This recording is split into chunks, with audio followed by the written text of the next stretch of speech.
Tay ano pag ginahulat mo bukayo, bugtaw na. Na sila ka na sang adlaw nga bulay mo ho. Bugtaw na kag paniligto sa ugsaran. Do amo na sa unang hambal ni nanay ko sa akon. So, ari guys, nag-check-in kita sa Zuri. So kung wala ka pang check-in, ti Zuri na lang eh. So bugtaw kita kay preparar to kuno si Yaya nga pagkaon sa kusina. Good morning Hong Kong. Pati ilo lang na. So makadto kita sa kusina kay nagpreparar to kuno si Yaya. So kadto kita dire ay sala gali. Ano man ni klaseng hotel yang Zuri nga wala gyud ginabutangan sang signage. So masakay kita na sa elevator. Ampun ko mga baby boy sang ilo-ilo. Sana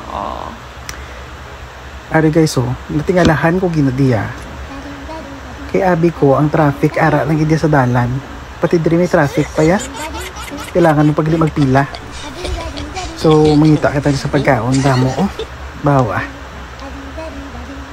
Gilalaway na naman yung iban. Ara guys, so lain-lain nga mga pagkaon ang pwede mo kuhaon.